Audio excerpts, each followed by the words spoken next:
Papa! Alors, t'as vu le match contre l'Atlético où Cristiano Ronaldo nous a mis nouveau 3 goals? Non, j'ai pas vu ça. Cristiano Ronaldo? Ouais. Ouais, moi j'ai surtout vu qu'il était sorti dans les Football Leagues là. Les Football Leagues? Détournements, des millions d'euros. À Dans qui? les comptes portugais là. Ah ouais? Au Portugal? Et quoi? On s'en fout nous des comptes portugais. Le fisc, c'est pas notre problème. Je vais t'expliquer. Mais concrètement, c'est quoi le problème? Évasion fiscale, Football Leaks, Panama Papers. Et concrètement, c'est quoi l'évasion fiscale? Où est-ce que je pourrais y trouver des informations? Évasion fiscale. Ah, l'évasion fiscale, selon le Robert, c'est mettre une partie ou tout son patrimoine dans un pays étranger sans s'expatrier soi-même. Mais attention, toi derrière ton écran, pas de raccourci. Ne confonds pas fraude fiscale et évasion fiscale. Non. Alors, la fraude fiscale, toujours selon le Robert, se définit par une omission volontaire dans sa déclaration d'impôt de tout contribuable. Donc en fait, c'est ne pas déclarer illicitement ses revenus auprès du fisc. Tout d'abord, clarifions les choses. Pour pratiquer l'évasion fiscale, il faut être plein aux as. Vous inquiétez pas, tonton Magouilleur va vous expliquer comment ça marche. Il y a deux possibilités. Soit vous êtes particulier et là vous créez un trust. Ou soit vous faites partie d'une entreprise et là vous montez une société offshore.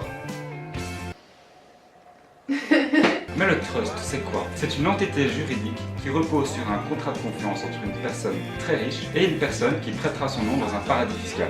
Et pour les entreprises, celles-ci vont créer des sociétés offshore dans des paradis fiscaux.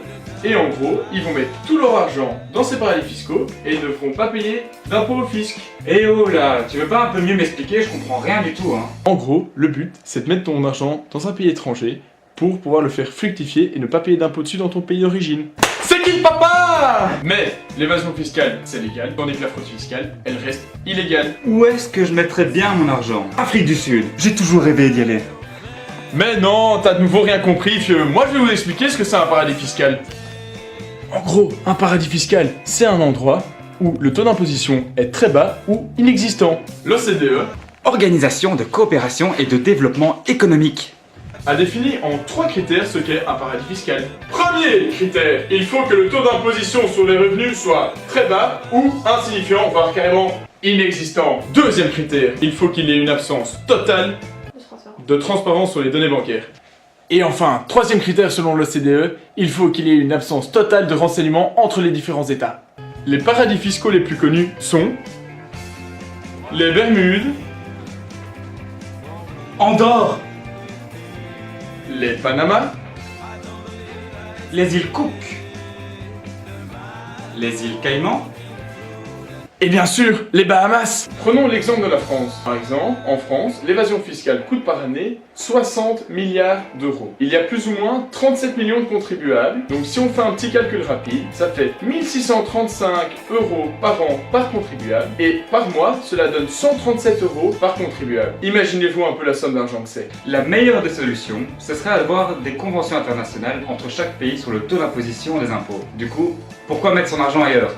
Mais c'est impossible ça! Bon, j'ai une autre idée. Non mais, Sacha, reste sérieux 2 minutes s'il te plaît, c'est complètement utopique ce que tu nous proposes. Fais des choses concrètes. Bon, ok, j'admets que c'est un peu utopique. Mais bon, il y a une autre solution pas trop conne. L'OCDE a proposé d'avoir un échange d'informations bancaires entre tous les pays. Et donc du coup, dès que quelqu'un voudrait mettre son argent autre part, son pays serait au courant de ce qu'il veut faire.